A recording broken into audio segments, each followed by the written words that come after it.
الحمد لله وحده والصلاة والسلام على من لا نبي بعده أما بعد فأعوذ بالله من الشيطان الرجيم بسم الله الرحمن الرحيم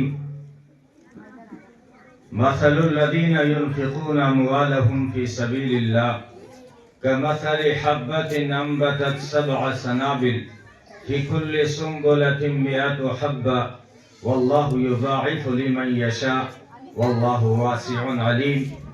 وقال النبي صلى الله عليه وسلم انفق يا ابن آدم انفق عليك او كما قال عليه الصلاة والسلام.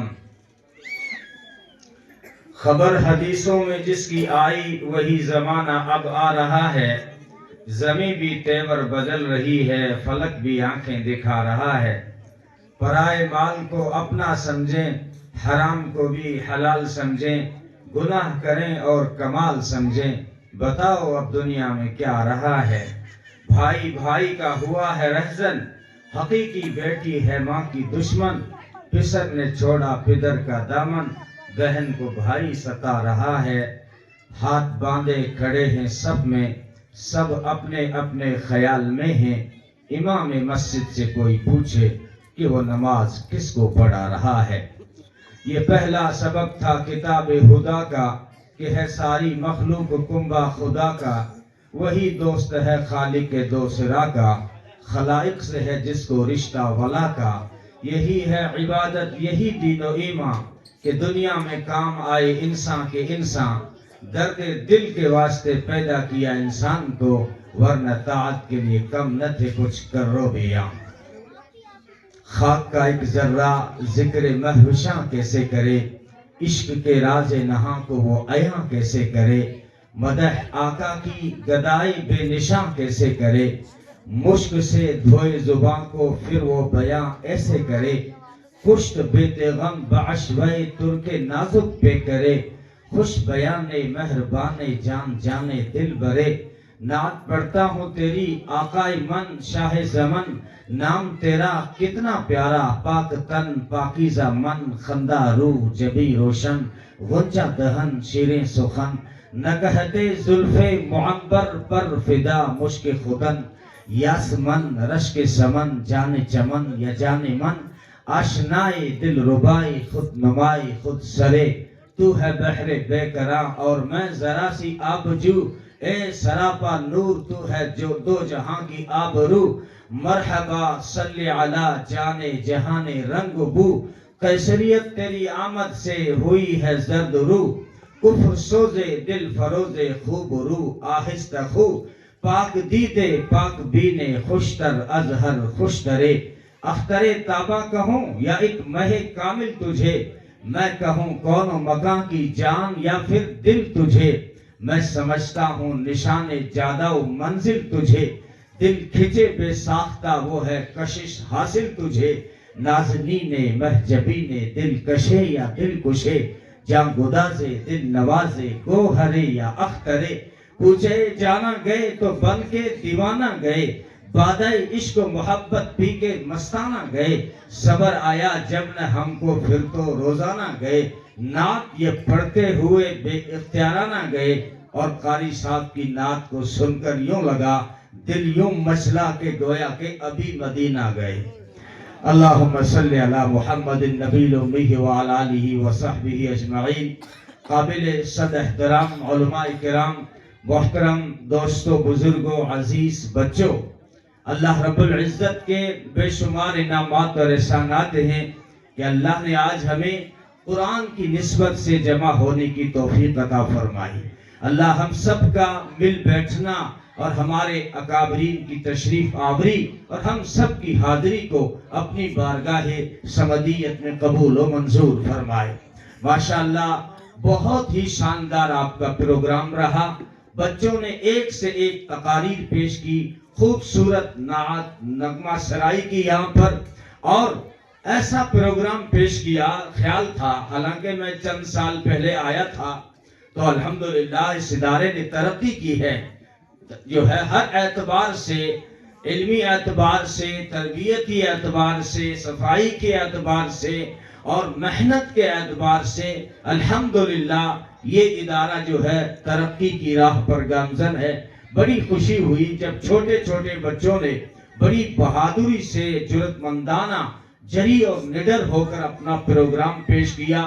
اب کچھ کو تو انعام ملا، کچھ کو نہیں ملا، اس کا یہ مطلب نہیں ہے کہ انہوں نے ہی اچھا پڑھا۔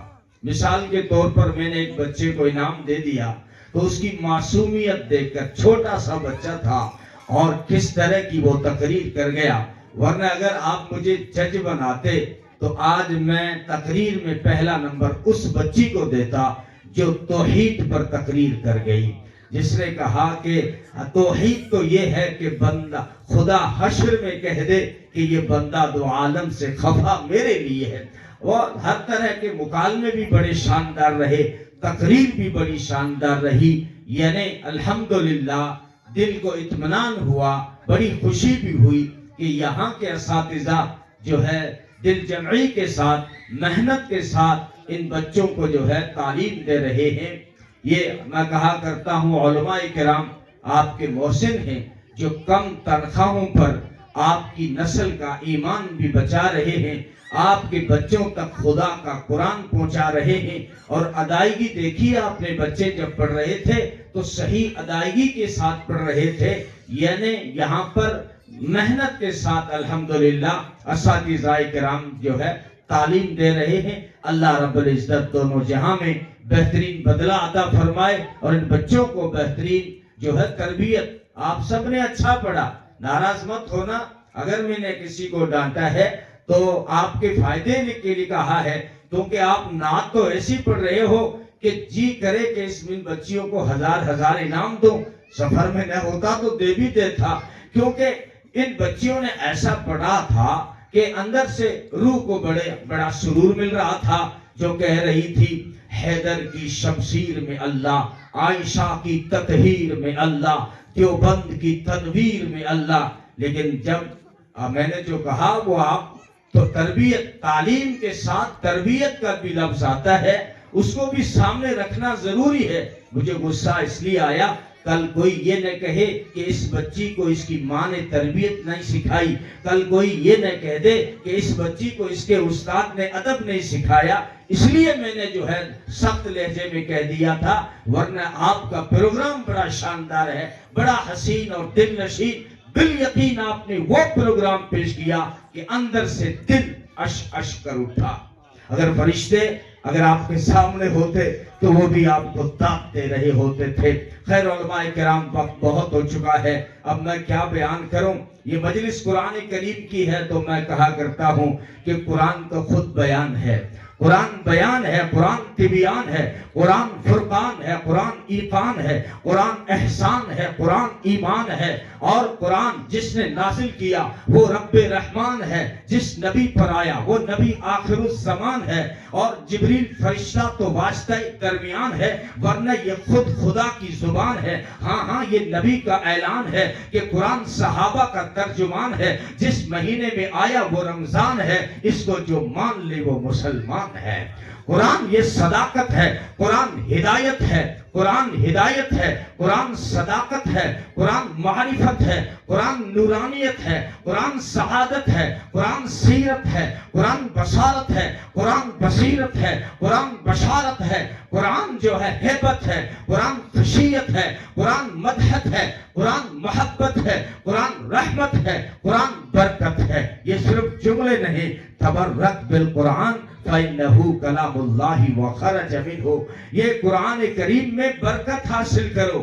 اگر برکت چاہتے ہو جعفر والو تو اس قرآن کریم سے برکت حاصل کرو۔ اگر گھر میں برکت لانا چاہتے ہو تو اپنے گھروں میں قرآن کریم کی تلاوت کیا کرو۔ فرمایا نبی پاک صلی اللہ علیہ وسلم نے کہ جس گھر میں قرآن کریم کی تلاوت ہوتی ہے وہ گھر آسمان والوں کو یوں چمکتا ہوا نظر آتا ہے جیسے دھرتی والوں کو آسمان کے ستارے چمکتے ہوئے نظر آتے ہیں۔ تو قرآن کریم کی یہ تلاوت کریں گھروں میں۔ اب رمضان آ رہا ہے، علامہ عبدالشکور دین پوری رحمت اللہ علیہ فرمایا کرتے تھے کہ یہ قرآن رمضان میں آیا اور رمضان قرآن میں آیا، یعنی رمضان کا ذکر قرآن میں آیا ہے اور قرآن کا نزول رمضان میں ہوا ہے۔ تو گہری نسبت ہے. ابھی سے جو ہے آپ تلاوت بڑھا دیجئے. الحمدللہ آپ کے بچے یہ قرآن کریم کی تعلیم حاصل کر رہے ہیں اور کچھ بچوں نے ناظرہ قرآن کریم مکمل کیا ہے. مبارک ہو ان کے ماں باپ کو, ان بچوں کے والدین کو. نبی نے فرمایا جس کا بچہ قرآن ناظرہ پڑھ جاتا ہے اللہ اس کے ماں باپ کے سارے گناہوں کو معاف کر دیتا ہے. اور جس کا بچہ قرآن کا حافظ بن جائے, اب اس سے تو کیا ملے گا وہ چھوڑو, ان کے ماں باپ کو وہ انعام ملے گا. جنت میں اعلیٰ درجات ملیں گے اور قیامت کے میدان میں ایسا تاج پہنایا جائے گا جس کی روشنی کے آگے سورج کی روشنی بھی پھیکی پڑ جائے گی. عورتوں کو جوڑے کا بہت شوق ہوتا ہے, تو جس کا بچہ قرآن حفظ کر لے تو اس کی ماں کو, اس کے باپ کو کل قیامت کے دن ایسا جوڑا پہنایا جائے گا کہ ساری دنیا مل کر اپنی ساری دولت لٹا کر اس جوڑے کی قیمت نہیں چکا سکتی. وہ کتنا قیمتی جوڑا ہوگا. تو یہ بہت بڑی دولت ہے. آپ خوش ہو جاؤ, آپ کے محلے میں کائنات کی سب سے بڑی دولت آ چکی ہے. قرآن کریم دنیا کی سب سے, دونوں جہاں کی سب سے بڑی دولت ہے. خوش ہو جاؤ. میں نہیں کہتا, خدا خود کہتا ہے کہ جب تمہیں یہ دولت مل جائے تو خوش ہو جایا کرو, تو خوش ہو جایا کرو. فرمایا قل بفضل اللہ وبرحمتہ, میرے محبوب ان سے کہہ دیں کہ یہ قرآن جو نازل ہوا ہے یہ اس کے خاص فضل اور اس کی خاص رحمت سے نازل ہوا ہے. فَبِذَلِكَ فَلْيَفْرَحُوا, جس کو یہ دولت مل جائے وہ خوش ہو جائے, اس لیے کہ هُوَ خَيْرٌ مِّمَّا يَجْمَعُونَ. کائنات میں لوگ جو دولتیں اکٹھا کر رہے ہیں ان ساری دولتوں سے بہتر ہے یہ قرآن کریم کی دولت. یہ سب سے بہتر دولت ہے. امام شافعی رحمت اللہ علیہ کے سامنے آدمی آ کر کہتا ہے میں نے قسم تو کھا لی تھی کہ اپنی بیٹی کو دونوں جہاں کی دولت دوں گا, لیکن اللہ نے بیٹی تو دے دی, دولت دونوں جہاں کی کہاں سے لاؤں.